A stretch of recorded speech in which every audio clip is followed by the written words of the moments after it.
Cancer रोगियों को processed और जंक फूड से बचना चाहिए। पैकेज्ड स्नैक्स, चिप्स और नमकीन प्रोसेस्ड फूड के उदाहरण हैं। इंस्टेंट नूडल्स भी कैंसर रोगियों के लिए अस्वास्थ्यकर होते हैं। इन खाद्य पदार्थों में ट्रांस फैट होता है जो शरीर के लिए हानिकारक है। इनमें प्रिजर्वेटिव्स होते हैं जो स्वास्थ्य के लिए हानिकारक हो सकते हैं। हानिकारक केमिकल्स भी इन खाद्य पदार्थों में पाए जाते हैं। ज्यादा तला भुना और मसालेदार खाना पाचन तंत्र को कमजोर कर सकता है। कमजोर पाचन तंत्र कीमोथेरेपी के साइड इफेक्ट्स को बढ़ा सकता है। कीमोथेरेपी के साइड इफेक्ट्स में उल्टी शामिल है। कीमोथेरेपी के साइड इफेक्ट्स में गैस भी शामिल है। एसिडिटी भी कीमोथेरेपी का एक आम साइड इफेक्ट है। इसलिए तला भुना खाना इन साइड इफेक्ट्स को और खराब कर सकता है। कैंसर कोशिकाएं ग्लूकोज से तेजी से बढ़ सकती हैं।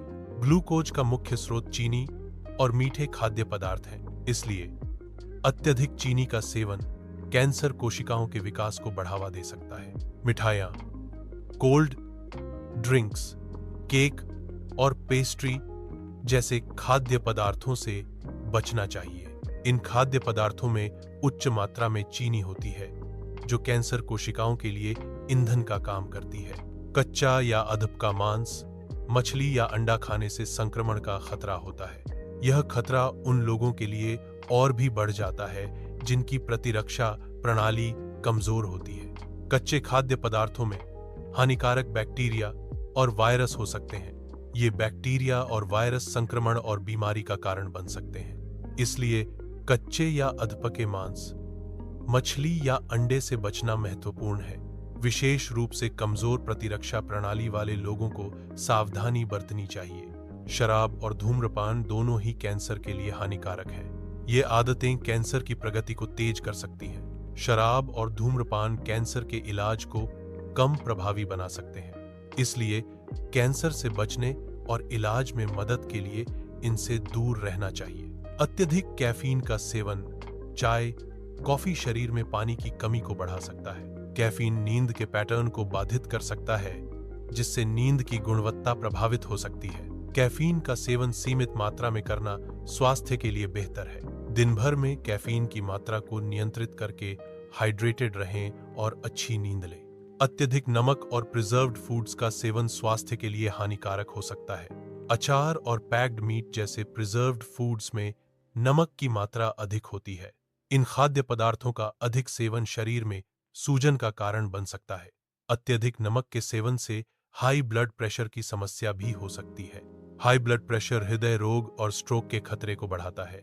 इसलिए नमक और प्रिजर्व्ड फूड्स का सेवन सीमित मात्रा में करना चाहिए। बासी या खुले में रखे भोजन का सेवन नहीं करना चाहिए। ऐसे भोजन में हानिकारक बैक्टीरिया पनप सकते हैं। बैक्टीरिया के कारण भोजन दूषित हो सकता है। दूषित भोजन खाने से संक्रमण का खतरा बढ़ जाता है। संक्रमण से स्वास्थ्य संबंधी गंभीर समस्याएं हो सकती हैं। मुंह में छाले होने पर बहुत ठंडा या बहुत गर्म खाना खाने से परेशानी बढ़ सकती है। गले में जलन होने पर भी बहुत ठंडा या बहुत गर्म खाना खाने से परेशानी बढ़ सकती है। इसलिए मुंह या गले में जलन होने पर सामान्य तापमान का खाना खाना चाहिए। इससे जलन कम होगी और आराम मिलेगा। गंदे पानी से बना भोजन स्वास्थ्य के लिए हानिकारक हो सकता है। असुरक्षित स्रोतों से प्राप्त भोजन भी स्वास्थ्य समस्याएं पैदा कर सकता है। ऐसे भोजन का सेवन करने से दस्त होने की संभावना बढ़ जाती है। उल्टी भी असुरक्षित भोजन के सेवन का एक सामान्य लक्षण है। इसके अतिरिक्त संक्रमण का खतरा भी बढ़ जाता है। कैंसर रोगियों को अपने आहार में ताजे फल और सब्जियां शामिल करनी चाहिए। ताजे फल और सब्जियां पोषक तत्वों से भरपूर होते हैं। ये पोषक तत्व शरीर को स्वस्थ रखने में मदद करते हैं। स्वस्थ आहार कैंसर रोगियों के लिए महत्वपूर्ण है। यह उनके उपचार और पुनर्प्राप्ति में सहायता करता है। प्रोटीन युक्त खाद्य पदार्थ शरीर के लिए आवश्यक हैं। दालें प्रोटीन का एक महत्वपूर्ण स्रोत है। पनीर भी प्रोटीन से भरपूर होता है। सोयाबीन भी प्रोटीन का एक अच्छा स्रोत है। ये खाद्य पदार्थ शरीर की कोशिकाओं की मरम्मत में मदद करते हैं। कैंसर के इलाज के दौरान कोशिकाओं की मरम्मत महत्वपूर्ण है। फाइबर युक्त खाद्य पदार्थ जैसे कि साबुत अनाज पाचन क्रिया को सुधारते हैं। फलियां भी फाइबर का एक अच्छा स्रोत है और पाचन में मदद करती हैं। फाइबर कब्ज से राहत दिलाता है। जो कीमोथेरेपी का एक सामान्य दुष्प्रभाव है। इसलिए कीमोथेरेपी के दौरान फाइबर युक्त खाद्य पदार्थों का सेवन महत्वपूर्ण है। एंटीऑक्सीडेंट से भरपूर खाद्य पदार्थ शरीर को मुक्त कणों से बचाने में मदद करते हैं। मुक्त कण कैंसर कोशिकाओं के विकास को बढ़ावा दे सकते हैं। जामुन एंटीऑक्सीडेंट का एक अच्छा स्रोत है। हरी सब्जियां भी एंटीऑक्सीडेंट से भरपूर होती हैं। कैंसर रोगियों को एक व्यक्तिगत आहार योजना बनानी चाहिए।